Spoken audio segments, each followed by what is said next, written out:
गौ माता ने बताया कि कौन से पाप इंसान को गरीबी की ओर ले जाते हैं। गौ माता की इस अद्भुत और पवित्र कथा को जो भी व्यक्ति ध्यानपूर्वक सुनता है, उसके जीवन से सभी दुख और कष्ट सदा के लिए समाप्त हो जाते हैं। फिर उसे कभी भी गरीबी और समस्याओं का सामना नहीं करना पड़ता। प्रिय दर्शकों, यह कथा आपकी पारिवारिक परेशानियों का समाधान बन सकती है। इसे देखने मात्र से आपके परिवार की सारी समस्याएं दूर हो सकती हैं। नमस्कार प्रिय दर्शकों, हर हर महादेव। आज की कथा आरंभ करने से पहले आपसे एक निवेदन है। गरुड़ पुराण में कहा गया है कि जो भी कथा या शिक्षा बीच में छोड़ दी जाती है, वह व्यक्ति के लिए पाप का कारण बनती है। इसलिए कृपया इस कथा को अंत तक अवश्य सुनें। यदि आप एक सच्चे सनातनी हैं और भगवान श्री राम में अटूट आस्था रखते हैं, तो अभी इस वीडियो को लाइक करें, चैनल को सब्सक्राइब करें और कमेंट में जय श्री राम लिखकर अपना समर्थन दिखाएं। तो चलिए प्रिय दर्शकों, बिना किसी विलंब के आज की प्रेरणादायक कथा शुरू करते हैं। प्रिय भक्तों, आज की कथा बहुत ही हृदयस्पर्शी है। इसमें हम जानेंगे कि गौ माता ने इंसान के कौन से पापों को उसकी गरीबी और दुख का कारण बताया है। साथ ही यह भी जानेंगे कि वे कौन से 3 लोग हैं जिनकी वजह से घर में हमेशा कष्ट और अशांति बनी रहती है। जिस घर में इन 3 लोगों का वास होता है, वहां मां लक्ष्मी का कभी प्रवेश नहीं होता। प्रिय भक्तों, एक समय की बात है जब भगवान शिव और माता पार्वती कैलाश पर्वत पर विराजमान थे। शांत और दिव्य वातावरण में दोनों पृथ्वी लोक के सौंदर्य का आनंद ले रहे थे। तभी माता पार्वती ने भगवान शिव से कहा, हे नाथ, हमें पृथ्वी लोक पर भ्रमण किए हुए बहुत समय हो गया है। मेरा मन कहता है कि आज हमें वहां जाकर भ्रमण करना चाहिए। भगवान शिव मुस्कुराते हुए बोले, हे उमा, तुमने सही कहा। आज हमें पृथ्वी लोक पर जाकर देखना चाहिए कि वहां क्या हो रहा है। यह कहकर भगवान शिव और माता पार्वती पृथ्वी लोक पर प्रकट हुए और एक सुंदर बगीचे में एक विशाल वृक्ष की छाया में बैठ गए। वहां चारों ओर हरी भरी घास फैली हुई थी और कई गायें उस घास को चर रही थीं। तभी उनमें से एक गौ माता भगवान शिव और माता पार्वती के पास आकर खड़ी हो गई। गौ माता ने विनम्रता से झुककर कहा, हे देव, आपके दर्शन पाकर मैं धन्य हो गई। मेरे मन में एक प्रश्न है जिसका उत्तर मुझे अब तक किसी भी संत या ज्ञानी से नहीं मिल सका। कृपया मेरे इस प्रश्न का उत्तर दें। भगवान शिव ने गौ माता से कहा, पूछो गौ माता, तुम्हारे मन में क्या प्रश्न है। गौ माता ने कहा, हे प्रभु, इंसान को किस पाप के कारण गरीबी का सामना करना पड़ता है, और वे 3 लोग कौन हैं जिनके प्रभाव से घर का सर्वनाश हो जाता है। क्या मनुष्य को केवल उसके भाग्य के कारण अमीरी या गरीबी मिलती है। भगवान शिव मुस्कुराते हुए बोले, हे गौ माता, तुम्हारा प्रश्न अत्यंत महत्वपूर्ण है और मैं तुम्हें इसका उत्तर अवश्य दूंगा। यह पूर्ण सत्य नहीं है कि केवल भाग्य ही इंसान की गरीबी और अमीरी का कारण होता है। इसके पीछे कुछ अन्य कारण भी होते हैं। गौ माता ने कहा, हे प्रभु, कृपया मुझे विस्तार से समझाएं। तब भगवान शिव ने कहा, हे गौ माता, मैं तुम्हारे इस प्रश्न का उत्तर एक कथा के माध्यम से दूंगा, जिससे तुम्हें सब कुछ स्पष्ट हो जाएगा। भगवान शिव ने कथा सुनाना प्रारंभ किया। यह प्राचीन काल की बात है। अवंतीपुर नामक एक नगर था, जहां एक परोपकारी और विनम्र स्वभाव वाला व्यापारी रहता था। उसके 2 बेटे थे, जो अपने पिता की तरह ही ईमानदार और दयालु थे। व्यापारी अपने दोनों बेटों के साथ परिवार में सुख शांति से जीवन व्यतीत कर रहा था। व्यापारी ने अपने दोनों बेटों का विवाह धूमधाम से कर दिया था। उसकी दोनों बहुएं बेहद समर्पित थीं और घर के सभी कार्यों को मिलजुल कर पूरे उत्साह के साथ करती थीं। दोस्तों, जब व्यापारी की छोटी बहू घर में आई तो ऐसा लगा जैसे उनके घर में स्वयं माता लक्ष्मी ने प्रवेश कर लिया हो। उसके आने के बाद व्यापारी के व्यापार में 2 गुना लाभ होने लगा। उनके घर में कभी धन या अन्न की कमी नहीं होती थी। घर का वातावरण अत्यंत शांतिपूर्ण और सौहार्दपूर्ण था। व्यापारी के दोनों पुत्र मिलजुल कर रहते थे और दोनों बहुएं भी आपस में बड़ा प्रेम भाव रखती थीं। घर का हर कार्य करने से पहले सभी परिवारजन मिलकर सलाह मशविरा करते थे और फिर कार्य आरंभ करते थे। व्यापारी का व्यापार भी दिन प्रतिदिन उन्नति कर रहा था। एक दिन व्यापारी ने अपने दोनों बेटों और बहुओं को बुलाकर कहा, पुत्रों, अब मुझसे व्यापार का काम संभालना कठिन हो गया है, इसलिए आज से मैं यह जिम्मेदारी तुम दोनों को सौंपता हूं। पिता की बात मानकर दोनों पुत्रों ने बड़े मनोयोग से व्यापार की बागडोर संभाल ली। व्यापारी को यह देखकर संतोष होता था कि उसका परिवार प्रेम और सद्भाव से रह रहा है। उसके दोनों बेटे व्यापार में निपुणता दिखा रहे थे और दोनों बहुएं भी घर में सुख शांति बनाए हुए थीं। यह सब देखकर व्यापारी निश्चिंत होकर चैन की नींद सोता था। लेकिन दोस्तों, व्यापारी के सुखमय जीवन को देखकर नगर के अन्य लोग उससे ईर्ष्या करने लगे थे। वे सोचते थे कि व्यापारी का जीवन कितना आरामदायक और सुखद है। व्यापार दिन ब दिन प्रगति कर रहा है और उसके परिवार में कोई झगड़ा या परेशानी नहीं है। यह देखकर नगरवासियों के मन में जलन होने लगी। भगवान शिव ने गौ माता से कहा, हे गौ माता, जैसे एक बड़ी मछली तालाब में छोटी मछलियों को फलते फूलते देखकर भयभीत होकर उन्हें निगलने की कोशिश करती है, वैसे ही मनुष्य दूसरों की प्रगति देखकर उन्हें पीछे खींचने का प्रयास करता है। इंसान अपनी सफलता से जितना प्रसन्न नहीं होता, उससे अधिक वह दूसरों की तरक्की देखकर बेचैन हो जाता है। एक विद्वान ने ठीक ही कहा है कि मनुष्य अपने दुख से उतना परेशान नहीं होता जितना वह दूसरों के सुख से व्यथित होता है। इसी जलन के कारण नगरवासी व्यापारी के प्रति षड्यंत्र रचने लगे। उन्होंने सोचा कि किस प्रकार उसके जीवन को कष्टपूर्ण बना दिया जाए। नगर के कुछ लोग व्यापारी के कुल पुरोहित के पास गए और बोले, हे पुरोहित जी, आप यहां अभाव में जीवन व्यतीत कर रहे हैं, जबकि आपका यजमान ऐश्वर्य और वैभव से परिपूर्ण जीवन बिता रहा है। वह अपनी बहुओं के हाथ का स्वादिष्ट भोजन कर रहा है और सुख संपत्ति का आनंद ले रहा है। पुरोहित ने कहा, आप लोग यह सब क्यों कह रहे हैं? आपकी बात का अभिप्राय क्या है? तब नगरवासियों ने बताया, पुरोहित जी, याद कीजिए, व्यापारी ने आपको आखिरी बार अपने घर कब बुलाया था? अगर वह आपको यज्ञ और पूजा के लिए नहीं बुलाएगा तो आपकी आय कैसे होगी? आपको दान दक्षिणा कैसे मिलेगी? यदि यह स्थिति बनी रही तो आप और आपके परिवार को भूखा रहना पड़ेगा।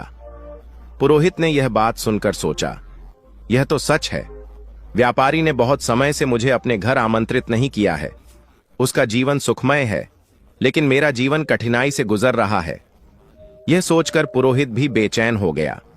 नगरवासियों ने पुरोहित से कहा, अगर आप चाहते हैं कि आपका जीवन सुखद बने और आपको दान दक्षिणा मिले, तो आपको ऐसा उपाय करना होगा जिससे आपके यजमान के घर में कुछ कठिनाइयां आएं। जब उसके घर में अशांति होगी, तभी वह आपसे समाधान मांगने आएगा और आपको हवन पूजन के लिए बुलाएगा। इतना कहकर नगरवासी पुरोहित को भड़काकर अपने अपने घर चले गए। नगरवासियों की बातों से प्रभावित होकर वह पुरोहित चिंता में डूब गया और सोचने लगा, अब मैं ऐसा क्या उपाय करूं जिससे व्यापारी के घर में कलह और उसके व्यापार में हानि होने लगे। तभी वह पुरोहित अपने गुरु के पास सलाह लेने गया और उनसे कहा, हे गुरुदेव, कृपया मेरी सहायता करें। यदि आप मेरी मदद नहीं करेंगे तो मेरा परिवार भूखों मर जाएगा।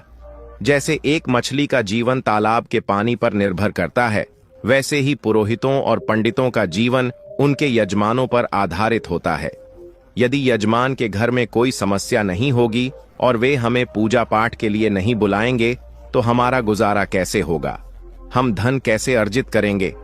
गुरु ने उसकी समस्या सुनकर कहा, हे शिष्य, चिंता मत करो। मुझे बताओ कि तुम्हारी समस्या क्या है, मैं अवश्य इसका समाधान करूंगा। पुरोहित ने उत्तर दिया, हे गुरुदेव, मैं चाहता हूं कि व्यापारी के जीवन में कुछ समस्याएं आएं, उसके घर में कलह हो और उसके व्यापार में हानि हो, तभी वह मुझे अपने घर पूजा पाठ के लिए बुलाएगा। गुरु ने ध्यान पूर्वक सुनकर कहा, हे शिष्य, व्यापारी के सुखद जीवन का मुख्य कारण उसकी छोटी बहू है। वह भगवान विष्णु और माता लक्ष्मी की नित्य पूजा करती है, जिसके कारण उनके घर पर दिव्य कृपा बनी हुई है। जब से वह बहू इस घर में आई है, तब से व्यापारी का जीवन धन धान्य से परिपूर्ण और सुखमय हो गया है। ऐसी धार्मिक और गुणवान स्त्री जिस घर में होती है, वहां कभी अभाव नहीं होता। यह सुनकर पुरोहित ने कहा, हे गुरुदेव, यदि ऐसा है तो क्या कोई उपाय है जिससे व्यापारी के घर में अशांति और व्यापार में हानि हो सके? गुरु ने कहा, तुम चिंता मत करो, तुम्हें बस एक सरल उपाय करना है। व्यापारी के घर जाओ और उससे एक पीतल का लोटा मांग लो। उस लोटे को अपने घर ले जाकर रख लेना। जब तुम ऐसा करोगे तो कुछ ही समय में व्यापारी के व्यापार में हानि होने लगेगी और उसके घर में कलह शुरू हो जाएगी। उसके बेटे आपस में झगड़ने लगेंगे और उसके जीवन में कष्ट बढ़ जाएंगे। तब वह तुम्हें अपने घर पूजा पाठ के लिए बुलाएगा। गुरु की सलाह सुनने के बाद पुरोहित ने उनका धन्यवाद किया और अपने घर लौट आया। अगले दिन सुबह स्नान ध्यान करने के बाद वह व्यापारी के घर पहुंचा। व्यापारी उस समय आराम कर रहा था। पुरोहित की आवाज सुनकर वह बाहर आया और अपने कुल पुरोहित को देखकर अत्यंत प्रसन्न हुआ। उसने उनका स्वागत किया और कहा, आइए पुरोहित जी, इतने दिनों बाद आपके दर्शन हुए हैं। सब कुशल मंगल है ना? पुरोहित ने जवाब दिया, सब ठीक है, बस इधर से गुजर रहा था तो सोचा कि आपसे मिल लूं। फिर वह अपनी मीठी बातों में व्यापारी को फंसाने लगा। कुछ देर बाद उसने कहा, व्यापारी जी, मुझे थोड़ा पानी दीजिए। व्यापारी पानी लाने के लिए जाने लगा। तभी पुरोहित ने कहा, पानी पीतल के लोटे में लाइए। व्यापारी मुस्कुराते हुए बोला, जैसा आप कहें पुरोहित जी। इतना कहकर व्यापारी अंदर चला गया। इधर उसकी छोटी बहू, जो अत्यंत चतुर और समझदार थी, वास्तुशास्त्र का थोड़ा ज्ञान भी रखती थी, जब उसने देखा कि व्यापारी पीतल का लोटा लेकर जा रहा है तो तुरंत उसके पास आई और कहा, पिताजी, यह लोटा थोड़ी देर के लिए मुझे दे दीजिए, मैं इसे जल्दी ही लौटा दूंगी। व्यापारी ने सहर्ष लोटा उसे दे दिया। छोटी बहू ने उस लोटे का पानी निकालकर अपनी गौ माता को पिला दिया और फिर उसमें नया पानी भरकर लौटा वापस ससुर को दे दिया। व्यापारी ने वह पानी पुरोहित को दिया। पानी पीने के बाद पुरोहित ने कहा, व्यापारी जी, यह पीतल का लोटा बहुत अच्छा है, क्या आप इसे मुझे दे सकते हैं? व्यापारी हंसते हुए बोला, पुरोहित जी, यह तो बहुत छोटी बात है, आप इसे अपने साथ ले जाइए। पुरोहित मन ही मन प्रसन्न हुआ और सोचने लगा, आज मैंने व्यापारी के सुख चयन पर प्रहार कर दिया है, अब उसके घर की खुशियां समाप्त हो जाएंगी। पुरोहित लौटा लेकर अपने घर लौट आया और उसे एक कोने में रखकर सोचने लगा, अब कुछ ही दिनों में व्यापारी मुझे बुलाएगा, उसके घर में कलह मचेगा और व्यापार में नुकसान होगा। तब मैं पूजा पाठ करके उससे अच्छी दक्षिणा प्राप्त करूंगा। इन ख्यालों से पुरोहित बेहद प्रसन्न था और बेसब्री से इंतजार करने लगा कि व्यापारी कब उसे बुलाता है। दिन बीतते गए, लेकिन 20 दिनों के बाद भी व्यापारी की ओर से कोई बुलावा नहीं आया। पुरोहित थककर पुनः अपने गुरु के पास गया और बोला, हे गुरुदेव, मैंने आपके निर्देशानुसार व्यापारी से पीतल का लोटा मांग लिया था, लेकिन अब 20 दिन बीत चुके हैं और व्यापारी के जीवन में कोई समस्या नहीं आई है। वह तो पहले की तरह सुख शांति के साथ अपना जीवन व्यतीत कर रहा है। गुरु ने यह सुनकर अपनी दिव्य दृष्टि का उपयोग किया और आंखें बंद करके स्थिति का अवलोकन किया। फिर उन्होंने कहा, हे शिष्य, मैंने पहले ही तुम्हें बताया था कि व्यापारी की छोटी बहू बहुत चतुर और समझदार है, उसे वास्तुशास्त्र का ज्ञान है। जब व्यापारी तुम्हारे लिए पानी लेकर आ रहा था, उसी समय उसकी छोटी बहू ने वह लौटा अपने ससुर से लिया और उसमें का पानी गौ माता को पिला दिया। इसी कारण से व्यापारी के घर की सुख समृद्धि वहीं बनी रही और तुम्हारा षड्यंत्र विफल हो गया। गुरु ने आगे कहा, लेकिन चिंता मत करो, मैं तुम्हारे लिए एक और उपाय बताता हूं। अब तुम व्यापारी के घर जाकर उसकी गौ माता मांग लो। हिंदू धर्म में गौ माता को मां लक्ष्मी का स्वरूप माना गया है।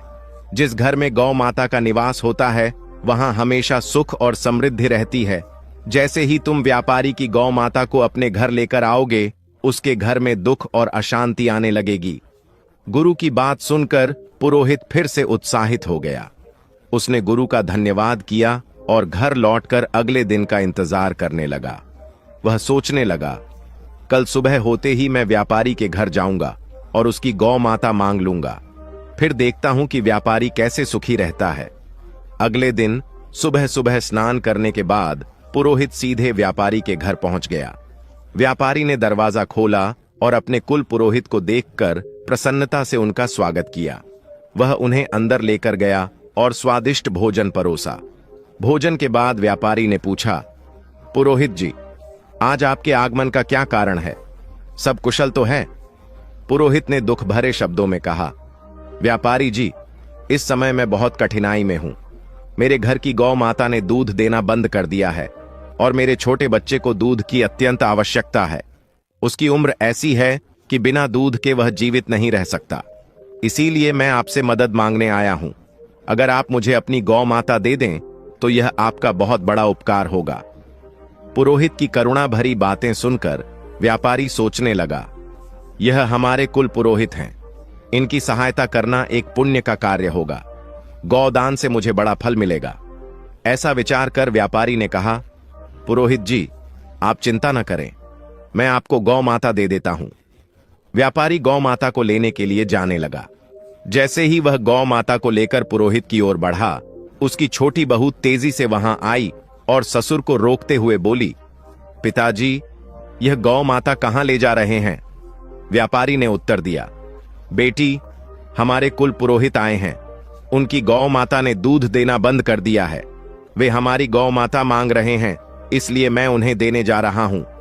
छोटी बहू ने समझदारी से जवाब दिया, पिताजी, कृपया थोड़ी देर रुकें, मैं अभी आती हूं। वह अंदर गई और एक कटोरी में हल्दी और चंदन का रंग घोल कर लाई। उसने गौ माता की सींग पर वह रंग लगा दिया और शेष रंग को घर के मंदिर के पास रख दिया। फिर वह ससुर से बोली, पिताजी, अब आप इस गौ माता को पुरोहित जी को दे सकते हैं। छोटी बहू की समझदारी ने व्यापारी के घर की समृद्धि को एक बार फिर सुरक्षित कर दिया। पुरोहित व्यापारी से गौ माता लेकर अपने घर लौट आता है और उसे खुशी खुशी अपने आंगन में बांध देता है। वह सोचता है, अब कुछ ही दिनों में व्यापारी को अपने घर की समस्याओं का सामना करना पड़ेगा और वह मुझे पूजा पाठ के लिए बुलाएगा। इस विचार से पुरोहित मन ही मन प्रसन्न होता है और व्यापारी के बुलावे का बेसब्री से इंतजार करने लगता है। लेकिन कई दिन बीतने के बाद भी व्यापारी की ओर से कोई संदेश नहीं आता।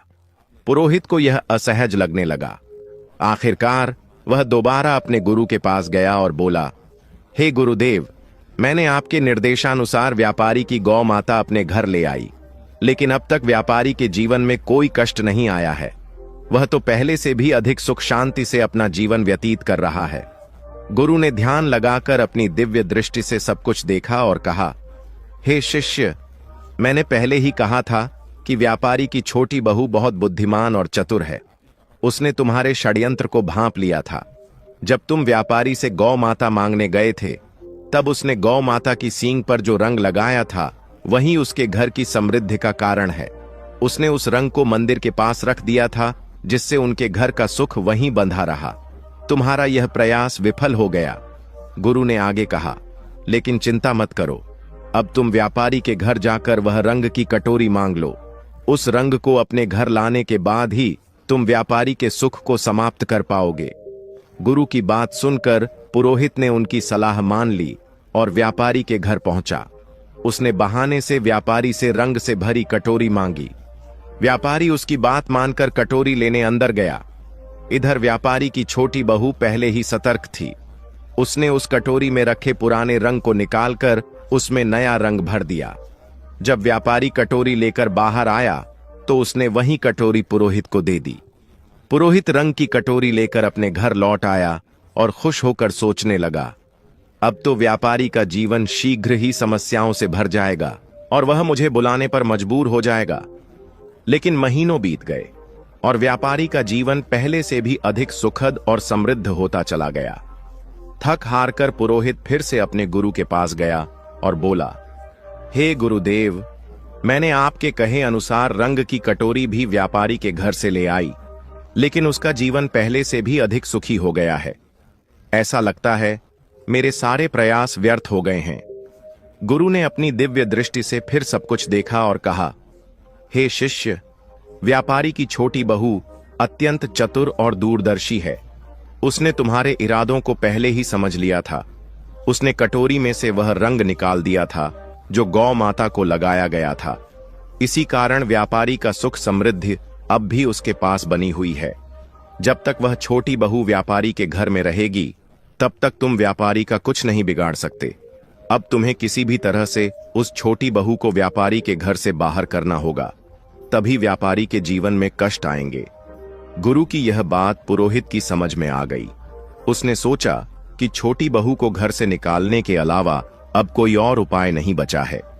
वह घर लौटकर व्यापारी के परिवार में फूट डालने और छोटी बहू को घर से बाहर करने की योजना बनाने लगा। अगले दिन पुरोहित चिंतित मुद्रा में व्यापारी के घर पहुंचा।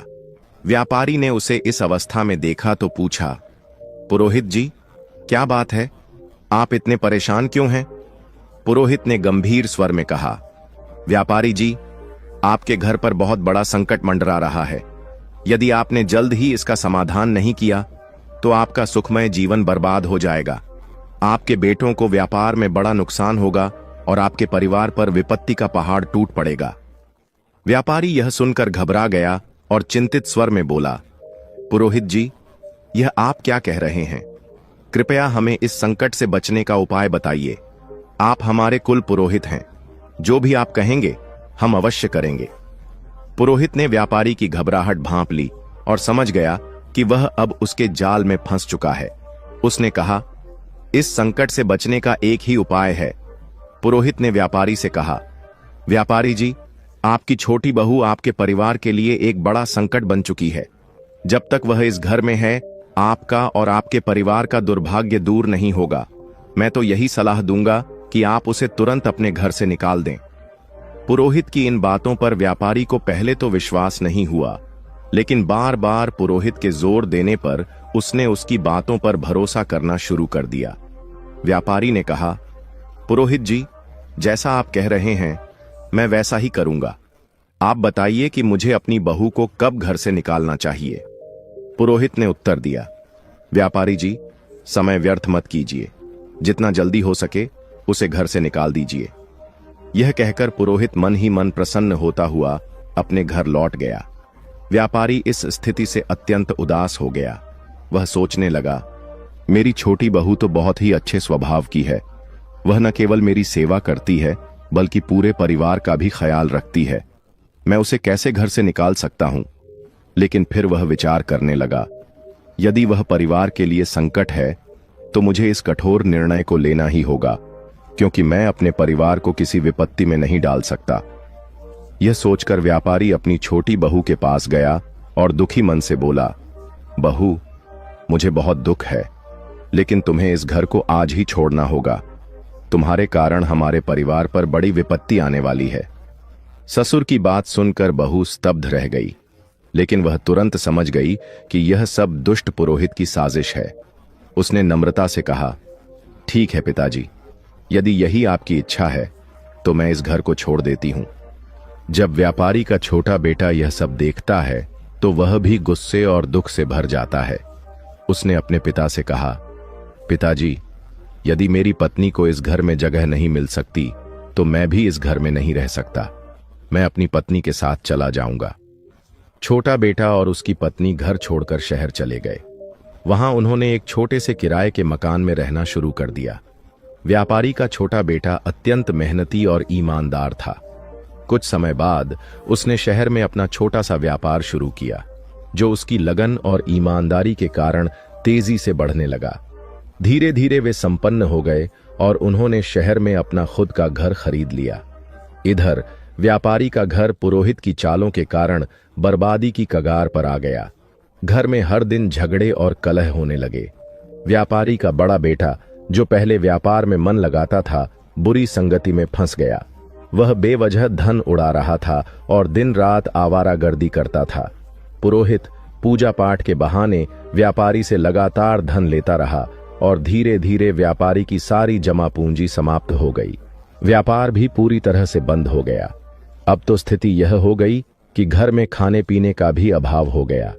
नगरवासी व्यापारी की दुर्दशा देखकर हंसते और ताने मारते।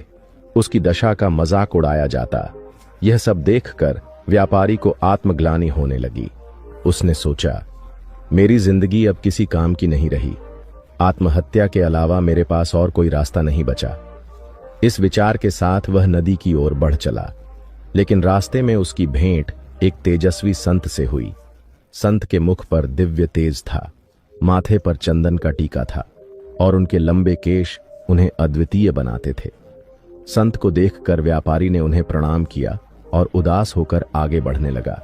संत ने कहा, हे पुत्र, ठहरो, तुम्हें इतनी चिंता क्यों हो रही है? क्या बात है? व्यापारी ने रुककर संत के समक्ष अपना पूरा हाल सुना दिया। उसकी बातें सुनकर संत ने तुरंत स्थिति को समझ लिया। संत बोले, हे पुत्र, तुम्हारे जीवन में सभी परेशानियां उसी दिन से शुरू हुईं जब तुमने अपनी छोटी बहू को घर से निकाला। संत महात्मा ने व्यापारी से कहा, हे पुत्र, तुम्हारे घर में यह संकट उसी दिन से शुरू हुआ जब तुमने अपनी छोटी बहू को घर से निकाला। वह साक्षात माता लक्ष्मी का स्वरूप है। उसकी भगवान के प्रति निष्ठा और नित्य पूजा पाठ के कारण तुम्हारे घर में सुख समृद्धि थी। संत की बातें सुनकर व्यापारी को अपनी भूल का एहसास हुआ। वह तुरंत शहर गया और अपने छोटे पुत्र के घर पहुंचकर अपनी बहू के समक्ष हाथ जोड़कर क्षमा मांगते हुए बोला, बहू, मुझे माफ कर दो। मैंने उस दुष्ट पुरोहित की बातों में आकर तुम्हें घर से निकाल दिया, लेकिन सच्चाई यह है कि तुम हमारे परिवार की लक्ष्मी हो। जब तक तुम घर में थीं, सुख और शांति बनी रही, लेकिन तुम्हारे जाने के बाद से हमारा घर क्लेश और दुखों से घिर गया है। हमारा व्यापार पूरी तरह से ठप हो चुका है। ससुर की यह बात सुनकर छोटी बहू ने विनम्रता से कहा, पिताजी, आप चिंता न करें, मैं तुरंत घर लौटती हूं। यह घर भी मेरा है और वह घर भी मेरा ही है। मैं पहले ही समझ चुकी थी कि पुरोहित ने हमें बाहर करने के लिए षड्यंत्र रचा था। फिर वह ससुर और अपने पति के साथ खुशी खुशी घर लौट आई। मित्रों, इस संसार में कई लोग होते हैं जो दूसरों की खुशियों से जलते हैं और उन्हें बर्बाद करने का प्रयास करते हैं, लेकिन यह हम पर निर्भर करता है कि हम किसकी बातों पर भरोसा करते हैं और कैसे निर्णय लेते हैं। यदि हम गलत लोगों की बातों में आकर अपने ही परिवार को तोड़ेंगे तो निश्चित रूप से हमारा घर बर्बाद हो जाएगा और हमारी स्थिति दयनीय हो जाएगी। छोटी बहू के घर लौटने के कुछ ही दिनों बाद व्यापारी का व्यापार फिर से चलने लगा। उसका परिवार एक बार फिर सुख शांति से भर गया। घर में खुशियां लौट आईं और व्यापारी ने समझ लिया कि एकता और सही निर्णय ही परिवार की नींव को मजबूत रखते हैं। भगवान शिव ने गौ माता से कहा, हे गौ माता, मैं तुम्हें एक महत्वपूर्ण बात बताने जा रहा हूं। ध्यान से सुनो। जिस घर में इन 3 प्रकार के लोगों की बात मानी जाती है, उस घर का नाश सुनिश्चित है। गौ माता ने पूछा, हे प्रभु, वे 3 लोग कौन हैं? भगवान शिव ने कहा, पहला, जिस घर में अहंकारी और दुष्ट स्वभाव वाले व्यक्ति की बात सुनी जाती है, वहां निश्चित रूप से विनाश होता है। दूसरा, जिस घर में लालची, कुटिल और अनैतिक आचरण वाली स्त्री का प्रभाव हो, वहां धन कभी नहीं टिकता और वह घर सदैव दरिद्र रहता है। माता लक्ष्मी ऐसे घर में प्रवेश नहीं करती। तीसरा, जिस घर में बाहरी व्यक्तियों की बातों को अधिक महत्व दिया जाता है और उनके कहे अनुसार घर चलता है, वह घर भी बर्बाद हो जाता है। भगवान शिव ने आगे कहा, हे गौ माता, तुम्हारा दूसरा प्रश्न था कि मनुष्य किस पाप के कारण गरीब या अमीर बनता है। तो सुनो, गीता में भगवान श्री कृष्ण ने कहा है कि मनुष्य को कभी भी अपने विवेक, परिश्रम, बुद्धि और उद्यम पर संदेह नहीं करना चाहिए। उसे सदैव सत्य और धर्म के मार्ग पर चलते हुए निरंतर कर्म करना चाहिए। जो व्यक्ति अपने आप पर संदेह करता है और असत्य का साथ देता है, वह कभी भी सफलता प्राप्त नहीं कर सकता। गरीबी और अमीरी जीवन की धुरी है।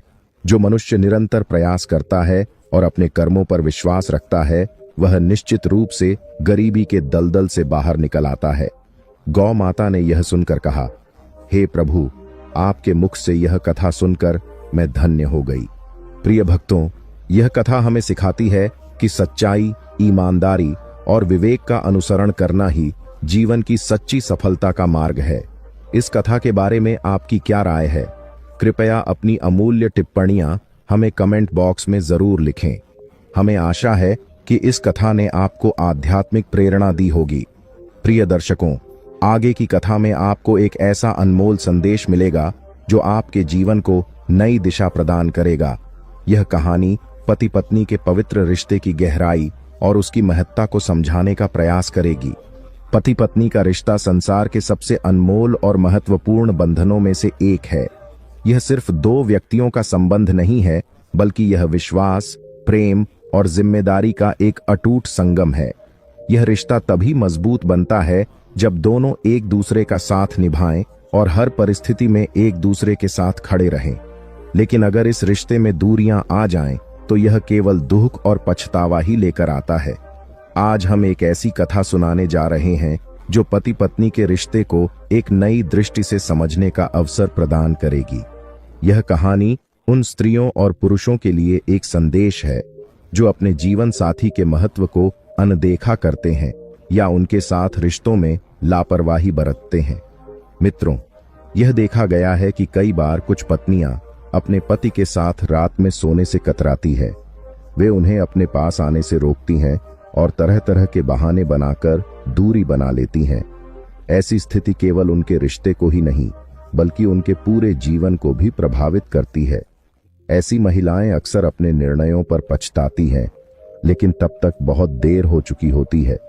यह कथा उन महिलाओं के लिए एक चेतावनी है जो अपने रिश्तों में दूरी पैदा करती हैं। अब सवाल यह उठता है कि क्या पति पत्नी का एक साथ सोना उनके रिश्ते के लिए आवश्यक है? इस प्रश्न का उत्तर आज हम एक कथा के माध्यम से समझने का प्रयास करेंगे। प्रिय दर्शकों, यह कहा जाता है कि कुछ पत्नियां अपने पति के पास आने पर उन्हें अपमानित करती हैं, खरी खोटी सुनाती हैं और उन्हें भला बुरा कहती हैं। ऐसी महिलाओं को यह समझना चाहिए कि उनका ऐसा व्यवहार न केवल उनके पति को, बल्कि उनके स्वयं के जीवन को भी बर्बाद कर सकता है। जो स्त्री अपने पति को अपने पास आने से रोकती है, वह एक बड़ा पाप करती है। एक बार की बात है, मधुपुर नामक एक नगर था।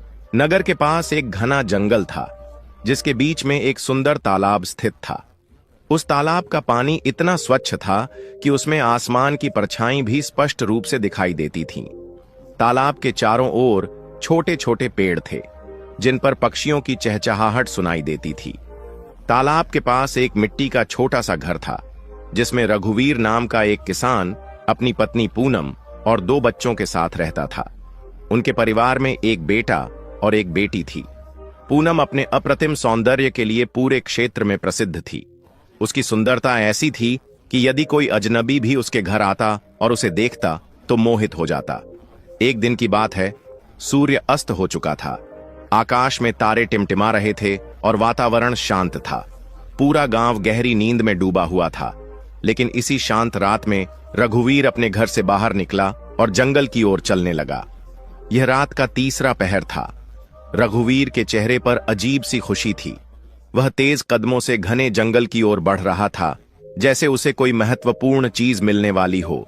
घने पेड़ों के बीच से गुजरते हुए वह तालाब के पास पहुंचा। वहां से उसे एक झोपड़ी दिखाई दी। झोपड़ी के बाहर एक सुंदर स्त्री खड़ी थी, जिसका नाम निशा था। निशा को देखते ही रघुवीर के चेहरे पर हल्की मुस्कान आ गई।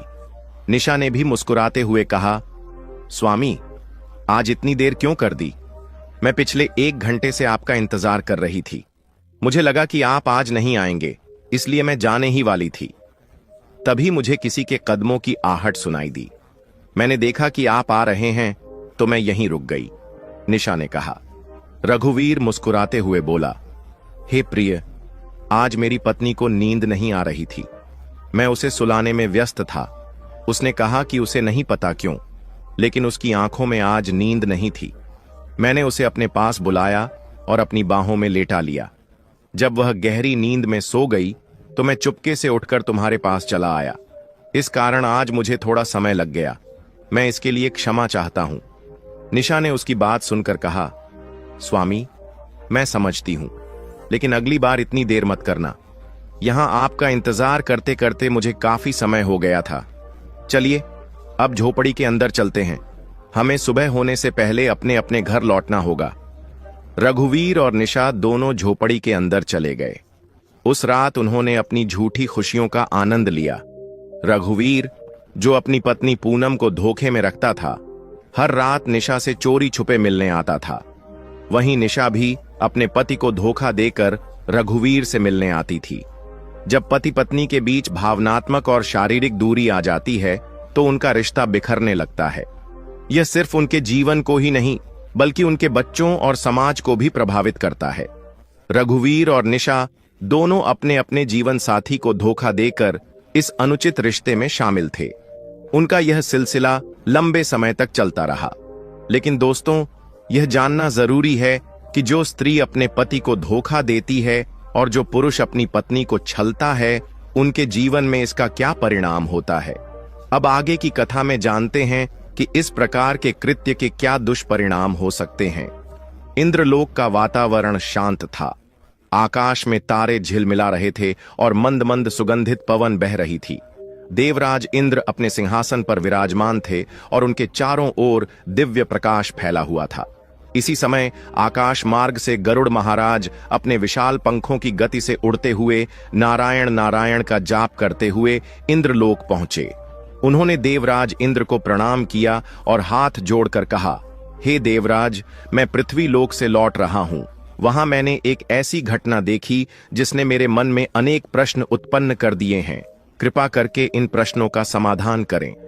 देवराज इंद्र ने गरुड़ को स्नेहपूर्वक देखा और कहा, हे गरुड़, तुम इतने व्यथित क्यों हो? कौन सी बात तुम्हें परेशान कर रही है? निसंकोच अपनी बात मुझसे कहो। गरुड़ ने नम्रता से कहा, हे देवराज, जब मैं पृथ्वी लोक पर भ्रमण कर रहा था तो मैंने एक विचित्र दृश्य देखा। एक स्त्री जो अपने पति और बच्चों के साथ रहती थी, रात के समय अपने पति और बच्चों को धोखा देकर घर से निकल गई। उसने अपने पति को सुलाया और जंगल की ओर चल पड़ी। वहां वह एक झोपड़ी के पास खड़ी थी, जैसे किसी पुरुष का इंतजार कर रही हो। दूसरी ओर एक पुरुष जो अपने परिवार का मुखिया था, वह भी अपनी पत्नी और बच्चों को धोखा देकर जंगल के रास्ते से उसी झोपड़ी में पहुंचा। मैंने देखा कि वह स्त्री और वह पुरुष, जो दोनों अपने अपने परिवारों के लिए जिम्मेदार थे, एक दूसरे से मिलकर अनैतिक संबंध बना रहे थे। यह दृश्य देखकर मेरा मन विचलित हो गया। गरुड़ ने आगे कहा, हे देवराज, मैं यह समझने में असमर्थ हूं कि ऐसे लोग जो अपने जीवन साथी और बच्चों को धोखा देकर इस प्रकार का कृत्य करते हैं, उनके जीवन में क्या परिणाम होंगे। यह कलयुग का प्रभाव है या मानव मन की विकृति? कृपया मेरे इन प्रश्नों का उत्तर दें। देवराज इंद्र ने गरुड़ की बात ध्यान से सुनी और उन्हें शांत रहने का संकेत दिया। फिर बोले, हे गरुड़, तुम इतने व्याकुल क्यों हो? यह कलयुग है और इसमें इस प्रकार के कृत्य असामान्य नहीं है। कलयुग में मनुष्य अपनी इच्छाओं, वासनाओं और स्वार्थ के अधीन हो जाता है। यही उनके पतन का मुख्य कारण है। उन्होंने आगे कहा, तुम्हारे प्रश्न अत्यंत महत्वपूर्ण हैं। ये प्रश्न न केवल मानव जीवन के लिए बल्कि उनके नैतिक मूल्यों और समाज के लिए भी गहन चिंतन का विषय है। इन घटनाओं का परिणाम केवल उन व्यक्तियों तक सीमित नहीं रहता, बल्कि उनके परिवार और समाज पर भी गहरा प्रभाव डालता है। देवराज इंद्र ने गरुड़ की ओर देखा और मुस्कुराते हुए कहा, हे गरुड़, तुम्हारे प्रश्न अत्यंत महत्वपूर्ण हैं। ये न केवल स्त्रियों के लिए बल्कि पुरुषों के लिए भी उतने ही प्रासंगिक हैं। पति पत्नी के रिश्ते में संतुलन, प्रेम और जिम्मेदारी का होना अनिवार्य है। यदि इनमें से कोई एक अपने कर्तव्यों को भूल जाए तो इसका परिणाम पूरे परिवार और समाज पर गहरा प्रभाव डालता है। अब मैं तुम्हारे प्रश्नों का उत्तर एक कथा के माध्यम से दूंगा। इसे ध्यानपूर्वक सुनो और इसे मानव जाति के कल्याण के लिए उपयोग करो। गरुड़ ने कहा, हे देवराज, कृपया विस्तार से बताएं। देवराज इंद्र ने कथा आरंभ की। एक समय की बात है। सुजानगढ़ नामक नगर में सुभाष नाम का एक धनवान व्यापारी रहता था। वह अपनी मेहनत और चतुराई से खूब धन कमाता था। सुभाष अनाज को किसानों से कम दाम पर खरीदता और ऊंचे दामों पर व्यापारियों को बेचता। इस प्रकार उसकी संपत्ति दिन ब दिन बढ़ती गई। सुभाष का एकमात्र पुत्र था अमन, जिसे वह और उसकी पत्नी श्रुति अत्यधिक स्नेह करते थे। लेकिन अमन को बचपन से अधिक आजादी मिली हुई थी। वह जो चाहता वही करता। सुभाष और श्रुति ने उसे कभी किसी चीज के लिए मना नहीं किया। कहते हैं कि अत्यधिक आजादी इंसान को बिगाड़ देती है। अमन के साथ भी यही हुआ। वह बुरी संगत में पड़ गया और जुआ खेलने, नशा करने और वेश्याओं के पास जाने का आदी हो गया। धीरे धीरे उसने अपने पिता की संपत्ति बर्बाद करनी शुरू कर दी। गरुड़ ने पूछा, हे देवराज, अमन ने ऐसा क्यों किया? क्या उसके माता पिता ने उसे रोकने का प्रयास नहीं किया? देवराज इंद्र ने उत्तर दिया, हे गरुड़, सुभाष और श्रुति ने अमन को समझाने की बहुत कोशिश की, लेकिन जब कोई व्यक्ति बुरी संगत में पड़ जाता है तो उसे सही रास्ते पर लाना अत्यंत कठिन हो जाता है। अमन ने अपने माता पिता की बातों को अनसुना कर दिया। उसने अपनी मां से झूठ बोलकर धन मांगना शुरू किया और जुए में हार जाता। वेश्याओं और नशे की लत ने उसे उसकी इच्छाओं का गुलाम बना दिया। अमन की आदतें इतनी बिगड़ गईं कि उसने न केवल अपने पिता की संपत्ति बर्बाद की, बल्कि अपने स्वास्थ्य और चरित्र को भी खो दिया। देवराज इंद्र ने आगे कहा, यह कथा उन माता पिता के लिए एक चेतावनी है जो अपने बच्चों को अनुशासन में नहीं रखते। अत्यधिक छूट और बुरी संगत किसी भी व्यक्ति को बर्बादी की ओर ले जाती है। गरुड़ ने कहा, हे देवराज, यह कथा अत्यंत शिक्षाप्रद है, कृपया इसे विस्तार से सुनाइए। देवराज इंद्र ने कहा, सुनो गरुड़, जब सुभाष को पता चला कि उसका पुत्र अमन जुआ, नशा और वेश्यावृत्ति में लिप्त है तो वह बहुत दुखी हुआ। उसने सोचा कि यदि अमन की आदतों को रोका नहीं गया तो वह उसकी मेहनत से अर्जित सारी संपत्ति बर्बाद कर देगा। इस समस्या का समाधान खोजते हुए सुभाष ने मन ही मन विचार किया, यदि अमन का विवाह करवा दिया जाए तो शायद वह अपनी बुरी आदतें छोड़ दे। जब घर में उसकी पत्नी आएगी तो वह अपना ध्यान परिवार पर केंद्रित करेगा और वेश्याओं के पास जाना बंद कर देगा। इस सोच के साथ सुभाष ने एक धनवान सेठ की सुंदर और गुणवान बेटी निर्मला से अमन का रिश्ता तय कर दिया। निर्मला न केवल रूपवती थी, बल्कि अपने गुणों और नेक स्वभाव के कारण पूरे क्षेत्र में प्रशंसा पाती थी। कुछ ही समय बाद अमन और निर्मला का विवाह हो गया।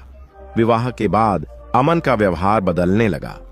निर्मला की सुंदरता और उसके गुणों ने अमन को गहराई से प्रभावित किया। उसने वेश्याओं के पास जाना पूरी तरह से छोड़ दिया और अब घर पर ही रहने लगा। कुछ समय तक सब कुछ सही चलता रहा। निर्मला ने अपनी अच्छाइयों और प्रेम से अमन को सुधारने का हर संभव प्रयास किया, लेकिन समय कभी किसी के लिए रुकता नहीं। अमन के माता पिता वृद्ध हो चुके थे और एक दिन वृद्धावस्था के कारण उन्होंने इस संसार को त्याग दिया। उनके जाने के बाद अमन पर कोई मार्गदर्शन करने वाला नहीं बचा।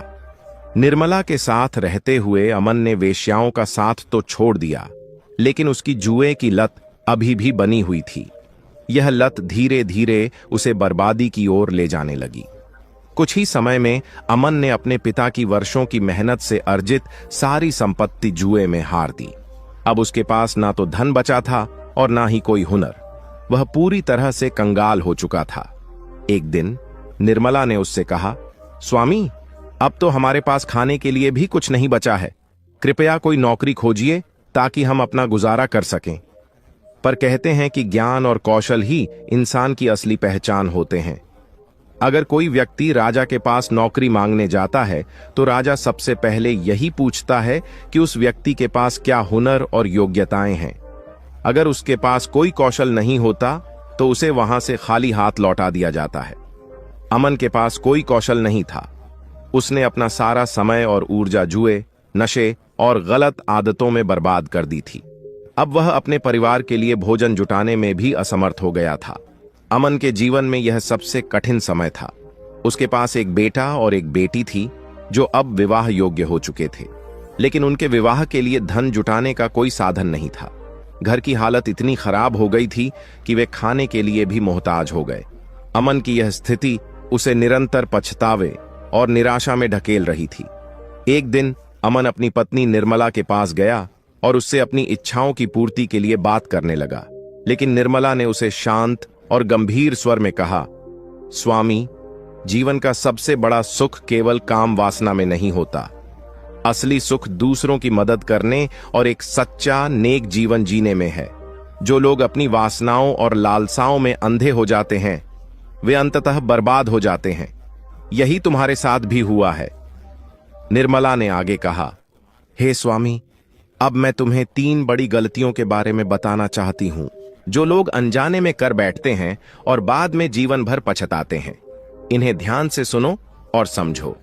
पहली गलती, शिक्षा और कौशल की उपेक्षा निर्मला ने कहा, सबसे पहली गलती यह है कि लोग अपने जीवन के शुरुआती दिनों में शिक्षा और कौशल को महत्व नहीं देते।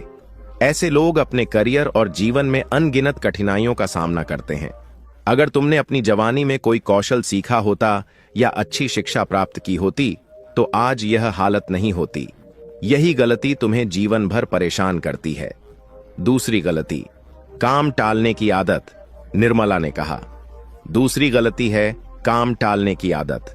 जो लोग अपनी जवानी में आलस्य करते हैं और समय का सही उपयोग नहीं करते, उन्हें भविष्य में अपने लक्ष्यों को प्राप्त करने में कठिनाइयों का सामना करना पड़ता है।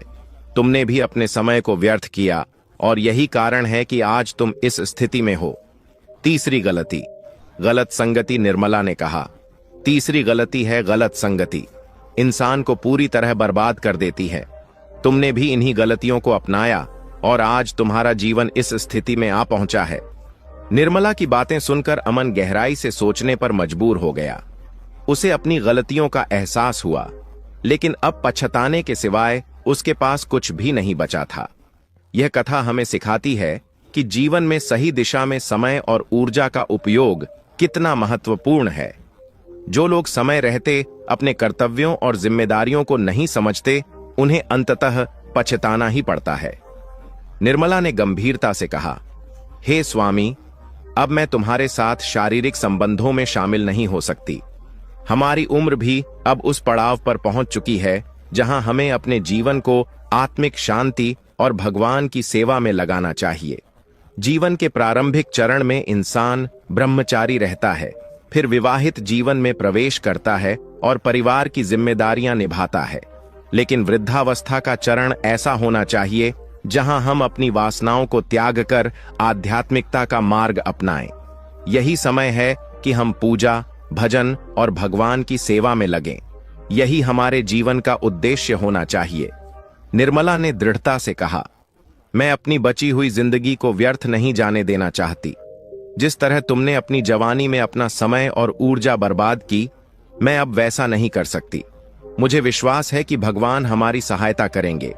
अब सही समय आ गया है कि हम अपनी आत्मा को परमात्मा से जोड़ें और अपने बच्चों के भविष्य के बारे में सोचें। देवराज इंद्र ने गरुड़ से कहा, हे गरुड़, यह कथा मानव जाति के लिए एक महत्वपूर्ण सबक है। जो लोग अपनी जवानी में शिक्षा, मेहनत और सही संगति को नजरअंदाज करते हैं, उन्हें वृद्धावस्था में पछताना पड़ता है। सही दिशा, अनुशासन और नैतिकता ही मनुष्य के जीवन को सफल बनाते हैं। इन गुणों की कमी इंसान को दुख और कठिनाइयों के चक्रव्यूह में फंसा देती है। निर्मला ने अपने पति अमन से साफ साफ कहा कि वह अब उनके साथ शारीरिक संबंधों में शामिल नहीं होगी। उसने अपने फैसले पर मजबूती से टिके रहने का निर्णय लिया और अपने बच्चों के विवाह और परिवार की भलाई को प्राथमिकता दी। उसने कहा, हमें अब अपनी वासनाओं को त्याग कर भगवान की शरण में जाना चाहिए।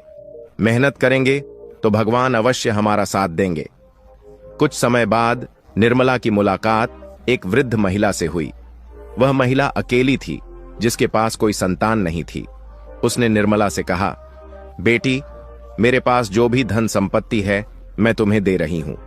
बदले में मुझे सिर्फ 2 वक्त की रोटी और तुम्हारे परिवार का हिस्सा बनने की अनुमति चाहिए। निर्मला ने उस वृद्धा के प्रस्ताव को स्वीकार कर लिया। वृद्धा के धन और सहयोग से उनके परिवार की स्थिति में सुधार हुआ। उन्होंने अपने दोनों बच्चों के विवाह कर दिए। धीरे धीरे घर में खुशहाली लौट आई और परिवार सुख शांति से रहने लगा।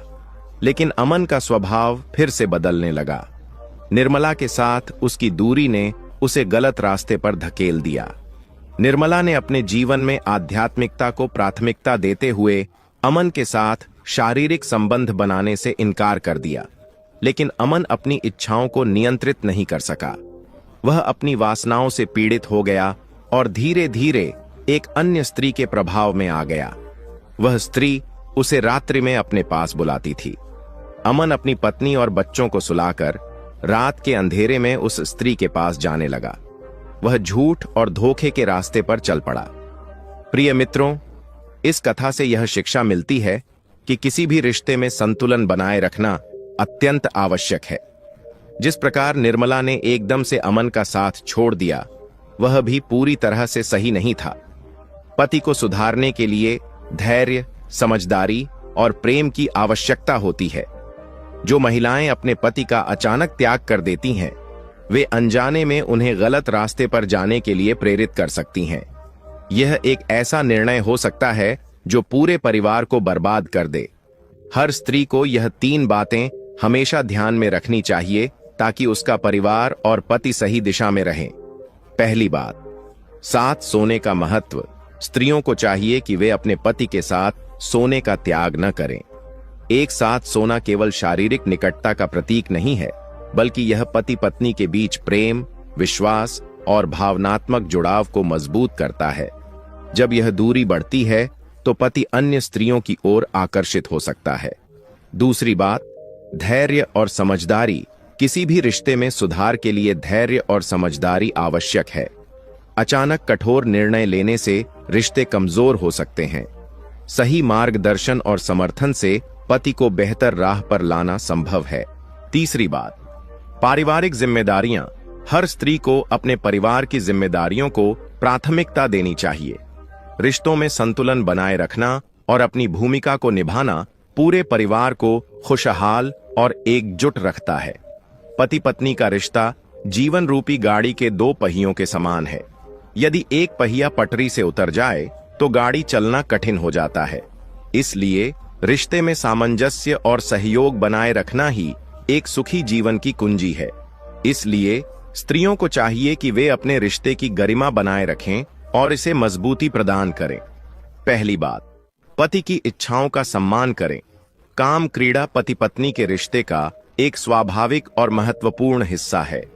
यदि कोई स्त्री अपने पति की भावनाओं और इच्छाओं को पूरी तरह अनदेखा करती है और उससे दूरी बनाती है, तो पति पराई स्त्रियों की ओर आकर्षित हो सकता है। लेकिन जो स्त्रियां अपने पति की भावनाओं का सम्मान करते हुए धैर्य और समझदारी से उसे सही रास्ते पर लाती हैं, वे परिवार और समाज दोनों के लिए आदर्श बन जाती हैं। पति को सही दिशा दिखाना और उसका मार्गदर्शन करना स्त्री का नैतिक दायित्व है। दूसरी बात, पति को सही राह पर लाने का प्रयास करें। यदि पति किसी बुरी आदत या वासना में फंसा हुआ है, तो स्त्री को उसे सुधारने का प्रयास करना चाहिए। उसे अच्छे सत्संग में ले जाना, धार्मिक चर्चा सुनाना और मंदिर या आध्यात्मिक स्थानों पर ले जाना ऐसे उपाय हैं जो किसी भी व्यक्ति को सुधार सकते हैं। स्त्री को अपने पति की कमजोरियों को समझते हुए धैर्यपूर्वक उसे सही दिशा में ले जाने का प्रयास करना चाहिए। लेकिन यह प्रयास तभी सफल होता है जब इसमें संयम और समझदारी हो। तीसरी बात, परिवार की भलाई को प्राथमिकता दें। पति पत्नी दोनों को यह समझना चाहिए कि उनका रिश्ता केवल व्यक्तिगत संतोष तक सीमित नहीं है, बल्कि यह पूरे परिवार की नींव है। यदि कोई भी अपने कर्तव्यों को नजरअंदाज करता है, तो इसका परिणाम पूरे परिवार को भुगतना पड़ता है। केवल भगवान की भक्ति करना पर्याप्त नहीं है। परिवार की देखभाल और पति को सही मार्ग पर रखना भी उतना ही महत्वपूर्ण है। देवराज इंद्र ने कहा, जो पुरुष पराई स्त्री के साथ अनैतिक संबंध बनाता था, वह अमन था। उसकी पत्नी निर्मला ने उसके साथ शारीरिक संबंध पूरी तरह से समाप्त कर दिए थे। इस दूरी ने अमन को अपनी पत्नी के प्रति उदासीन बना दिया और वह पराई स्त्रियों के जाल में फंस गया। यही उसकी बर्बादी का कारण बना। मित्रों, यह कथा हमें सिखाती है कि किसी भी स्त्री को अपने पति का अचानक त्याग नहीं करना चाहिए। अपने पति को सही मार्ग पर लाने के लिए धैर्य, समझ और प्रेम का सहारा लेना चाहिए। ऐसा करने वाली स्त्रियां न केवल अपने परिवार को बचाती हैं, बल्कि समाज में भी आदर्श मानी जाती हैं। गरुड़ ने यह कथा सुनने के बाद प्रसन्न होकर कहा, हे देवराज, आपने मेरे सभी प्रश्नों का समाधान कर दिया। अब मैं इस ज्ञान को पृथ्वी लोक पर जाकर मानव जाति के कल्याण के लिए उपयोग करूंगा। आपका धन्यवाद। इसके बाद गरुड़ वहां से विदा हो गए। यह कथा हमें सिखाती है कि पति पत्नी का रिश्ता केवल साथ रहने का नाम नहीं है, बल्कि यह एक दूसरे को समझने, सहयोग करने और सही दिशा दिखाने का माध्यम है। जहां संतुलन और सामंजस्य होता है, वहीं परिवार और समाज में सुख और शांति बनी रहती है। 3 महत्वपूर्ण बातें: भावनात्मक और शारीरिक जुड़ाव बनाए रखें। स्त्रियों को चाहिए कि वे अपने पति के साथ भावनात्मक और शारीरिक निकटता बनाए रखें। यदि वे अपने पति से दूरी बनाती हैं तो पति के गलत राह पर जाने की संभावना बढ़ जाती है। अपने पति को धीरे धीरे सुधारने का प्रयास करें, न कि उसे पूरी तरह त्याग दें। रिश्ते में समझ और धैर्य का महत्व। पति पत्नी का रिश्ता आपसी समझ और धैर्य पर आधारित होता है। यदि पति किसी बुरी आदत में फंसा है तो संयम और सही मार्गदर्शन से उसे सुधारने की कोशिश करें। उसे अनदेखा करना या पूरी तरह त्याग देना उचित समाधान नहीं है। परिवार की भलाई को प्राथमिकता दें। किसी भी परिस्थिति में परिवार की भलाई सबसे महत्वपूर्ण होनी चाहिए।